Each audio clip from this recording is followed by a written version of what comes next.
a courageous young man battles against his... It was hard for him to shoot insulin into his body. If he didn't, he would be really sick. Then, in the middle of the night, he vanishes. It seemed to be suspicious nobody had heard from Bear.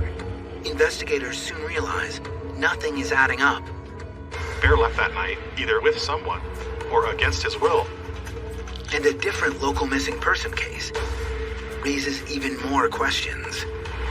This boy's name was Elijah, and I go, wow, maybe there's a connection. Leaving everyone desperate for answers. I can't sit in the past and think about things that were. I just would like to have closure.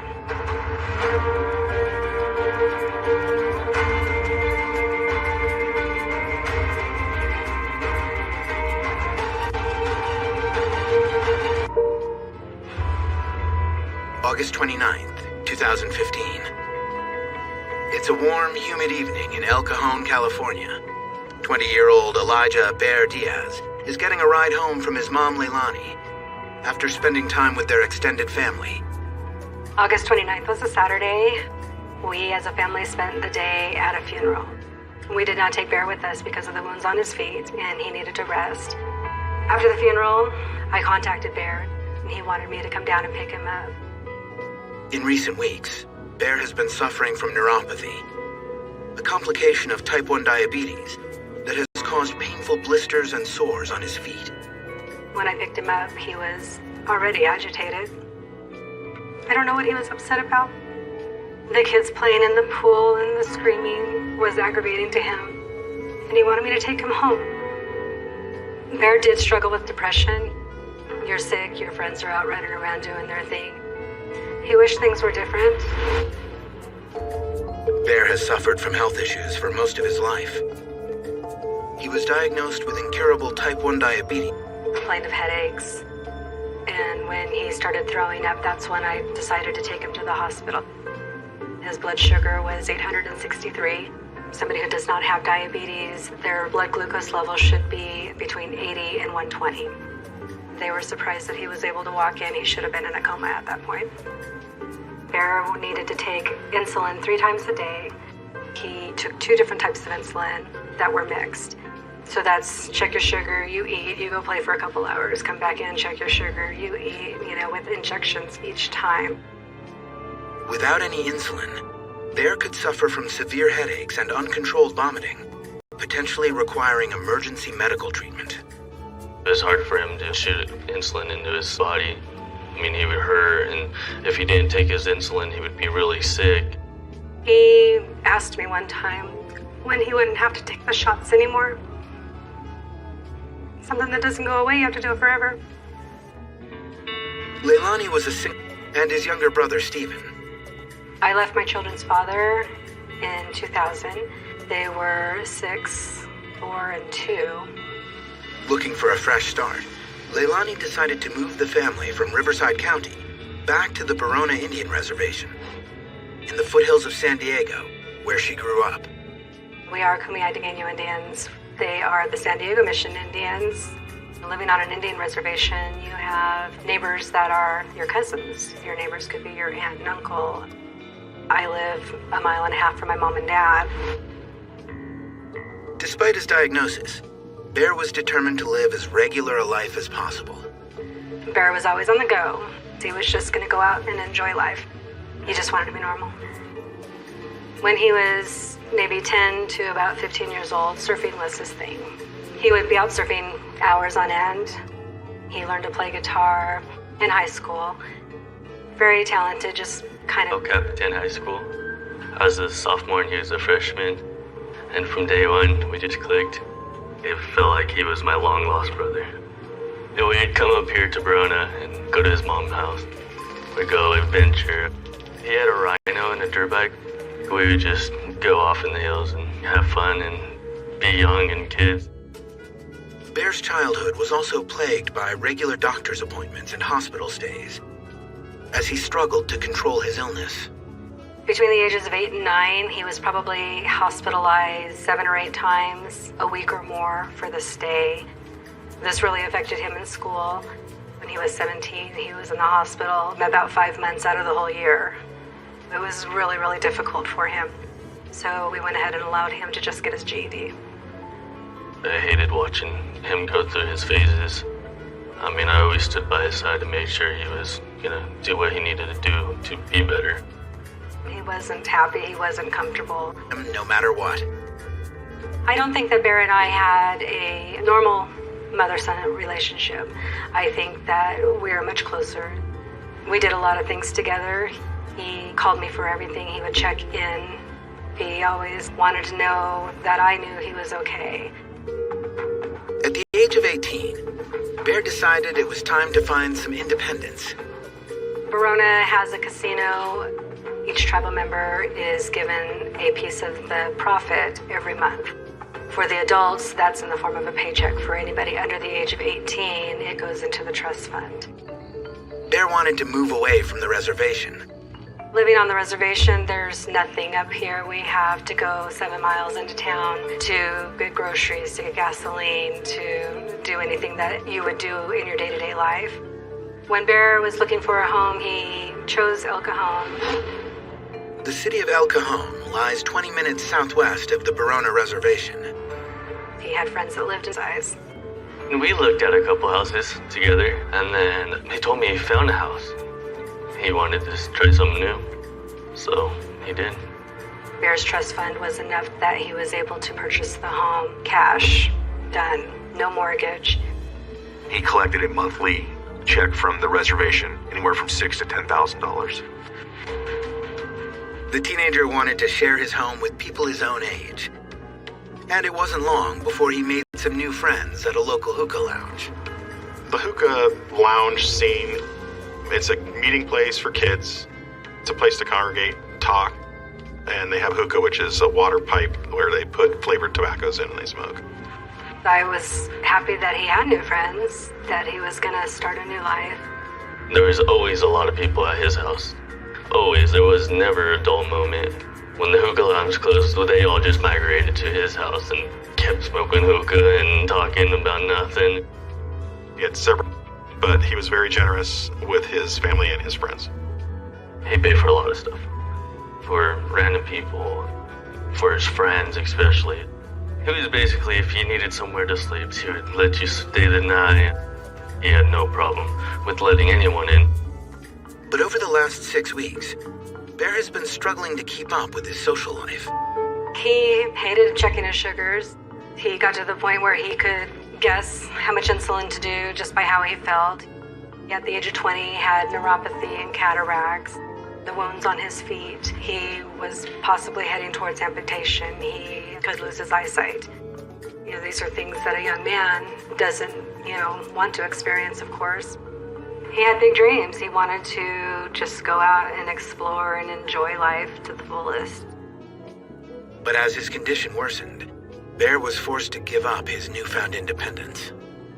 I was keeping him company, cleaning and redressing his wound. Bear for 5 to 8 hours every single day. On that muggy August night, Leilani and Bear arrive at Bear's house in El Cajon at 10 p.m. No one else is at home. I went inside and I was talking with him, trying to help him hold on to what the future still had to hold. He was in a rough place at that moment, but his feet were getting better. Leilani suggests it might be time for another change. Let's go enroll you in school so you can find some new friends with common interests. He was already agitated. Conversation got a little heated, but my purpose was just trying to get him to hold on to that hope. But Bear wasn't in the mood to talk about it. During our discussion, he was very confrontational. He was yelling at me, telling me I didn't understand. He wished that he was healthy. He wished that he had friends that were able to hang out. He yelled at me a lot that night.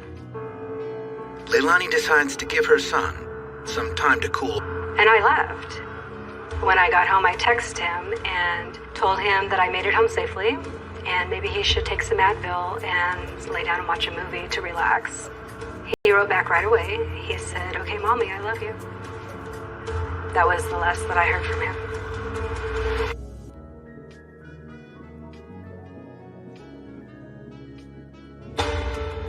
August 30th, 2015. After an emotional discussion the previous night with her eldest son Bear about his future, Leilani Thompson is hopeful that this day will be a better one for them both. When I left Bear on Saturday night, I let him know I would be back. I woke up the next morning, texted Bear asking him what he wanted for lunch. He didn't respond. I wrote back and asked if he was still mad at me. He still doesn't respond. Undeterred by Bear's silence, Leilani drives 20 minutes across town to his house. I assumed he was sleeping. She arrives at her son's place around 3:30 p.m. Bear's car is parked in the driveway. When I got to the house, I let myself in just like I always did. When I got to Bear's room, the door was also locked. I went ahead and opened the door. He was nowhere to be seen. I started wondering if he had hurt himself. The idea of someone hurting themselves or taking their own life is all too raw for Leilani. When Bear was 8 years old, Leilani married her second husband, Donald Thompson, and welcomed Donald's 5 children into her extended family. Jacob was Donald's second youngest son. Jacob and Bear had a loving relationship. They were both just fun-loving, happy, carefree kind of guys. There was quite a few years between them, but I think Jacob took a lot of time to spend with Bear. Less than a year earlier, Jacob committed suicide. His brother was no longer with us. Concerned for his welfare, Leilani begins an urgent search of Bear's bedroom. I got scared.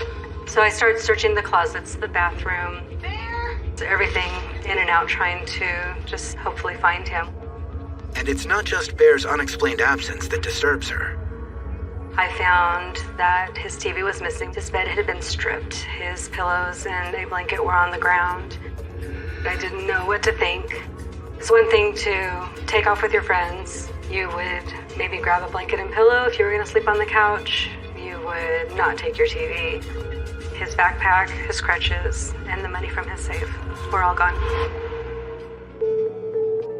Leilani knows that Bear always kept his wallet in his backpack and tried to hide the fact that he also kept money in his room.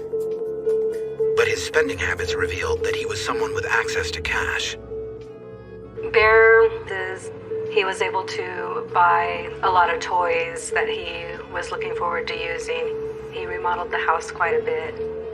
He did have money in the safe. It was maybe $7,000. Beginning to panic, Leilani finds one of Bear's roommates who has appeared in the kitchen. The roommates either worked at the hookah lounge or they went and hung out there. One of his roommates had come home about 2 o'clock, 2:30 in the morning, and noticed that Bear's door was closed, which is completely normal. He believed that Bear was still in his room sleeping or watching TV. He says he hadn't seen Bear or heard him leave. When I didn't find him in his house, I did call his cell phone a couple times to see where he was. But there's still no response. Holding out hope for a reasonable explanation, Leilani decides to wait until the following morning to resume the search for her son. The next day, doctor visits were very commonplace in Bear's life, and he understood the importance. I drove to his chiropractic appointment, which was the first appointment for the day. So I went ahead and went in and spoke to the receptionist. She said that Bear hadn't arrived. Later that day, Leilani shows up at another scheduled doctor's appointment. But again, there's no sign of her son. I had no idea where Bear was. My daughter and I went to the local sheriff's department. They took a report by hand. Simply said, I'll file this later. He's an adult. He's got money. It's not illegal for a young man to take a time out from life. And I was told that more than 90% of them turn up quickly. With that thought that, he was mad at me, maybe he just took off. Maybe he's hanging out with some friends for a little bit. I had that hope, that expectation that he was just going to come back. Within 48 hours of her son's disappearance, Leilani's concern intensified.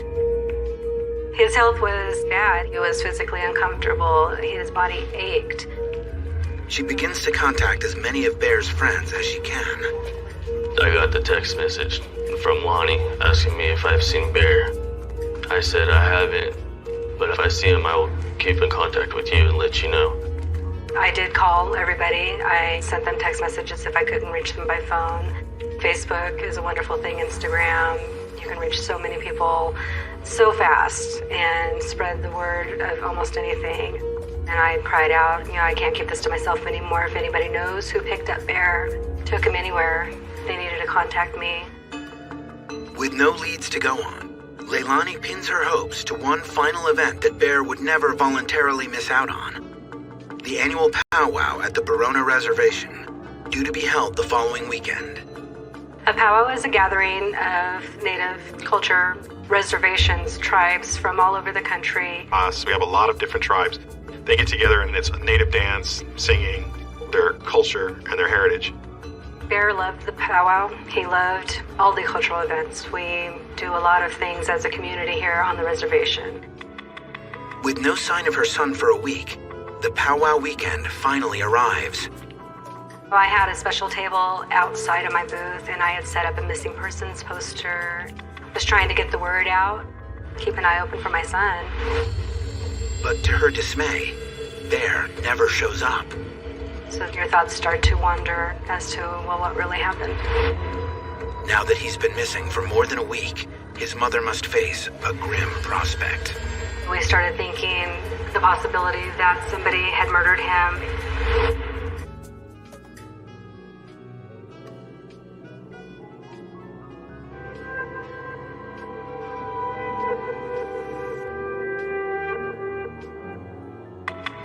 20-year-old Elijah El Cajon, California. His mother, Leilani, is deeply concerned about her son's poor health and him not having access to his medicine or appropriate medical care. He saw 4 to 5 doctors at any given time, usually 2 to 3 doctor's appointments in a week. He did not feel healthy. He did not feel good. He was way underweight, and we needed to put weight on him. Fearing the worst, Bear's mother, Leilani Thompson, makes a renewed call for help from police. We originally talked to Leilani approximately a week after Bear had been reported missing.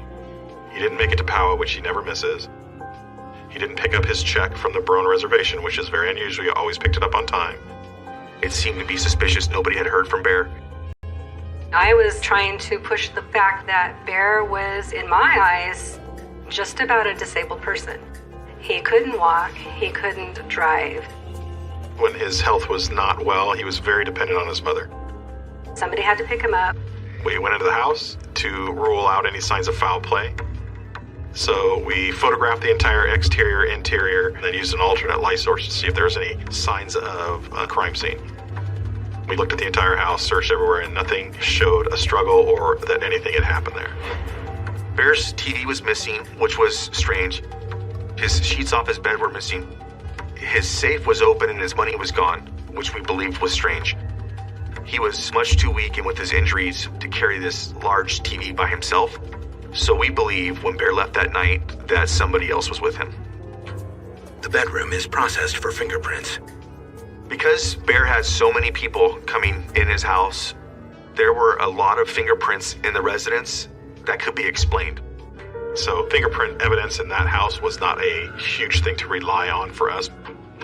With no physical evidence at the house to work from, police begin to interview Bear's family, friends, and roommates.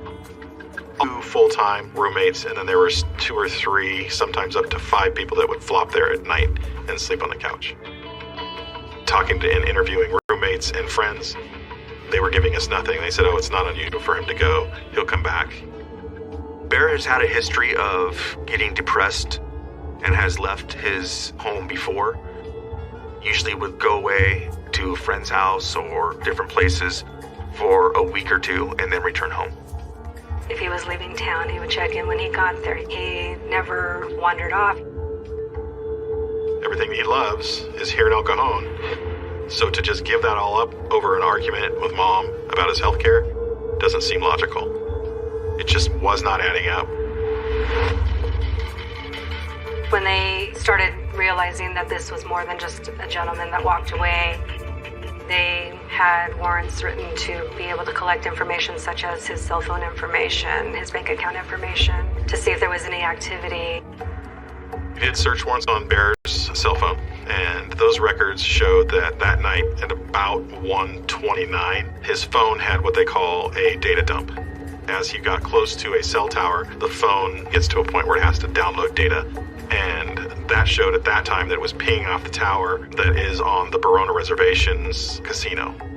Approximately 29 minutes later, it did another data dump in the Santa Isabel area. Santa Isabel is a small, isolated town that serves as a gateway to the San Diego Mountains. It lies 40 miles northeast of Bear's home in El Cajon. There's a tower up there that covers like a 12-mile pie grid, and his phone was somewhere in that grid. This is a rural area. There's not a lot out there residential-wise. We don't know if he was with his phone. Common sense tells you yes, but you can't prove that. With very few clues to go on, Bear's cell phone pings are the only significant Isabel area. So we drove out and tried to search that area on our own, and had almost gotten stuck in my car. It was just too rugged. The problem is there's so many places back here to hide, go missing, or dump a body. I mean, it's vast. Mountain lions, bobcats, and coyotes, if someone, let's say, dies out here, the animal activity is pretty voracious, and they can move the body and move it around and spread it all out. We were lucky to have the San Diego County SDPD's fire helicopters to assist us. And so they flew out 2 helicopters for a 10-man search team. And they searched approximately a 1-mile circle at the top of this mountain. And there was not even signs that people had ever been up there. The search resulted in nothing. Frustrated by the lack of progress, Leilani and the rest of Bear's family and friends continue their own search for information when they suddenly come across another missing person case that stops them in their tracks. He lived in an area that was only about 20 minutes from where Bear lived. Some of the similarities between Skylar Peterson Taussig and Bear are undeniable. Skylar stands at about 5'11". He probably weighs 120. Very lean build, young man. Bear only weighed 110 pounds. This immediately raises the question, is it possible their disappearances are linked?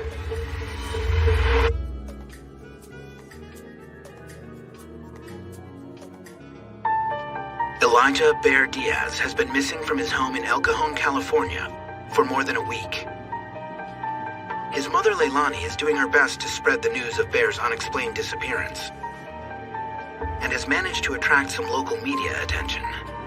He was taken away from his home. That's all we do know. Another mother, who lives 30 miles north, can't believe what she's seeing. I was watching the news, which I avidly do. And my son, his hair, everything, facial features. On August 30th, 2015, the day after Bear went missing, so too did Olivia's son, 20-year-old Skylar Peterson Taussig. Before his disappearance, Skylar had just returned from spending 2 nights in the San Pasqual Valley. He told my mother I was up hiking in these hills or mountains. I'm having fun with my buddies from Palomar, Thaddeus and Eli. I did not know who Thaddeus and Eli were, but I thought, okay, my son's 20 years old. I'm not going to ask who these people are.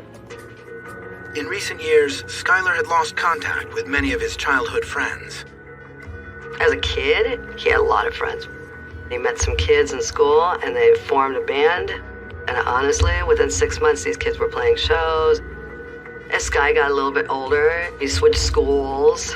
The band broke up, which means that he didn't really social. And wanted to hear all about his adventure. Skylar had a bite to eat with my mother, his grandmother, and my boyfriend. And I came waltzing in the door. I said, give me just a minute, I'm going to come back and talk to you. And when I came back out of my room, my son had taken off. He was gone. I was kind of shocked that he just took off without saying goodbye. So then I texted Sky to try to figure out where the heck he had disappeared to. He didn't text me till around 8:00 p.m. that evening. Skylar said he was with his new friends Thaddeus and Eli again. The text was very odd. It said there were 2 girls here now also. They're rich, and they're offering me some travel time or vacations on them. They have passports and they are connected. I couldn't believe the text I was reading. Skylar had never had a passport. He said that he's independent. He said he wants to go to, and then it stops. It doesn't say where. I must have sent over 100 texts to him. Please call me now. These people are brainwashing you. You have to call me. My son never texted me back or called. He wouldn't call me. That's not like him. Led me to believe that maybe some religious group had taken my son, maybe even a cult. Olivia decided to call the police. One officer took down a police report and has said that there's really not much they can do because he's over 18 years old and people can leave, come and go as they please. Things like this are typical, and I go, well, not for me. They're not typical. Desperate for answers, Olivia began to search for her son. She discovered that Skylar left their home in Escondido in an Uber. My son apparently was dropped off at a stop sign just past the San Pasqual Academy off the 78 highway. This location is only a 30-minute drive. I didn't know that my son might do this and take off, but he went to my boyfriend, asked for a flashlight. He asked my mother for a roll of toilet paper. He also took his toothbrush, toothpaste, his cell phone, and charger. But he left his wallet, his ID, his bank card at home. I reached out to some of his close friends, which he only had just a very, very few of them. Nobody knew anything of his whereabouts. They didn't know that he had new friends or not. So I got on my computer and my phone in the other hand. I started Googling Thaddeus and Eli. My gut feeling about these names, Thaddeus and Eli, was very unusual. When Olivia saw the news report about Bear, she was struck by more than just his physical resemblance to her son. Since Bear's first name is Elijah, could he be the Eli she is looking for? And I go, wow, my son disappeared with a Thaddeus and On the surface, the cases look similar. Height, weight, both like to play music, and both went missing around the same time. And that together could be very suspicious. And the two moms can't help but feel united in their plight. I have spoken with Olivia. Her son went missing, and she is in the same boat as I am. When you meet somebody else that's going through it, it's very comforting because we both already know what we're feeling.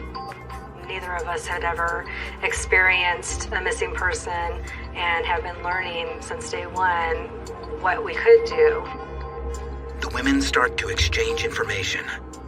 It's good to know that we're not alone and we could talk about how to help each other out. As each day passes in El Cajon with no sign of Bear, his family and friends step up their search efforts throughout Southern California. He was sick. Sometimes he would just lay there. Within the first couple of weeks of Bear being missing, some friends and I started to organize public searches. Bear's biological father, Steven Diaz, lives 100 miles north in Corona. Bear's father was very active in searching in the area that we used to live in. There was reported sightings of a man that looked like it could be my son. So my ex-husband had taken it upon himself to follow up on those leads, and he did the best he could to try to locate our son. But these sightings proved to be yet another false hope. Then, on October 17th, 2015, local news reports the discovery of an unidentified body at Lake Hodges, which sits between El Cajon and Escondido, the hometowns of the missing young men. Both mothers are on high alert. I immediately start getting messages from the public asking if it's Bear. I was with my private eye advocate to see what's going on here, and I was just terrified. I was praying to God, please don't let it be Scott. Please, please.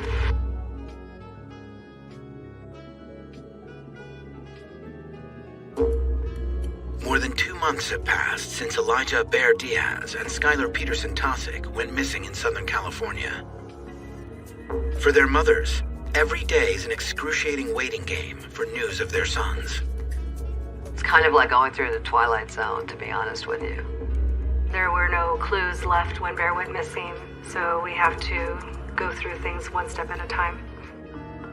When partial remains of a body are found on October 17, 2015 in the Lake Hodges area, Leilani and Olivia prepare themselves for the release of the autopsy results from the San Diego Medical Examiner.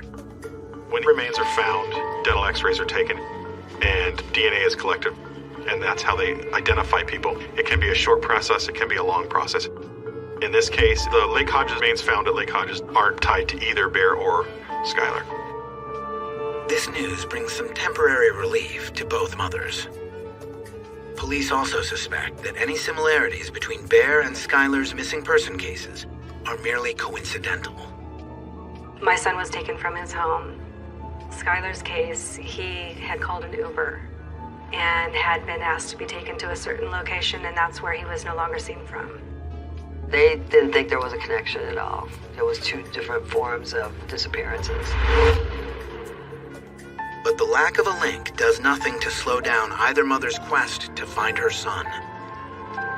Leilani and her friends continue to organize numerous local searches in El Cajon, galvanizing a team of volunteers. We let them know what you're looking for, maybe a backpack, a set of crutches, the blankets. Go door to door, knock and ask if anybody saw anything. But when nothing of any significance is found in El Cajon, And the first dump from his cell phone was here on Verona Road. And then again in Santa Isabel at 153. We're hoping to find at least anything tangible, his comforter, his sheets that he was taken away with. We talked to the sheriffs and the rangers, and they were giving us information. Maybe go check over in that area. We usually find debris of some sort over there. We continued searching up into the hills. during their searches, Leilani and her team also keep up to date on the status of Olivia's son, Skylar. We have searched areas that her son went missing from. We try to keep an eye open for anything possible that might be related to anybody, anything. We may not find any information on my son, but what if we found something for somebody else to bring closure to that family? During almost each one of those searches, somebody in the group will say you're looking for a needle in the haystack.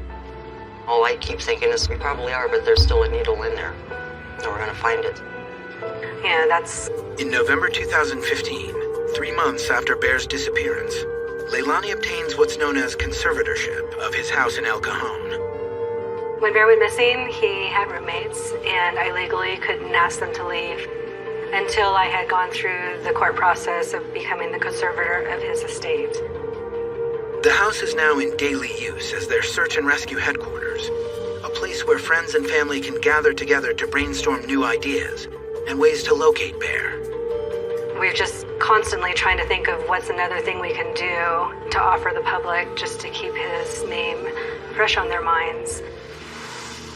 I was approached by a woman about a billboard, but I was afraid of the cost. People over at the Verona Casino said that everything was being donated. Bear's billboard went up in January. You can't miss it. It was huge. That was a big help. I mean, there's people that drive by that all the time. I was told it would be up for only 30 days. His billboard... Of motorists fails to bring any useful information to light. 10 days shy of the first anniversary of Bear's disappearance, family and friends gather together at the beach in La Jolla Shores to celebrate his 21st birthday. It's where he learned how to surf. It's where we hung out. It's where we would walk under the moonlight to help him relax. Leilani makes a public announcement to the local press to inform them of the gathering. We wanted to let the public know that we're still searching. Somebody you spend every day with is all of a sudden not there. You don't know where he went. You don't know what happened. Tragically, another member of Bear's family is absent from the celebration. Bear's father, Stephen Diaz, died unexpectedly of a heart attack in May 2016, 9 months after his son disappeared. Despite the lack of evidence, Bear's case remains open and under a steady income. He already owned a home. He had a good family that cares for him. I hope Bear's still alive, but I know that there are several indications that point to the possibility of him not being alive. There's been no activity on his phones, on his banks, his picking up his check, nothing. Bear left that night either with someone or against his will with someone. Someone helped him leave that house or forced him to leave that house. They know where he is. It's just finding those people and getting them comfortable enough to talk to us and tell us where he went. Everybody cares about what happened to Bear, and we will continue to investigate this every day until we find him. Leilani Thompson and Olivia Tosick remain steadfast in their determination to solve the mysteries of their missing sons. From what we know, the most likely theory of where we believe Skylar might be leads to something spiritual, like a religious group. He is alive. For Leilani, the fate of her son Bear is less clear. At this point, a little more than a year since Bear's been missing, I just would like to have closure. Whether we just have somebody speak what they know, or we find him, that would bring closure to the whole thing. I can't sit in the past and think about things that were. I can't sit idle and not move forward. I believe that I need to do whatever I can to find peace within myself. If you have any information about Elijah Bear Diaz or his disappearance, please contact the El Cajon Police Department at 619-441-5530. Or if you have any information about Skylar Peterson Tosick, please contact the Escondido Police Department at 760-743-8477.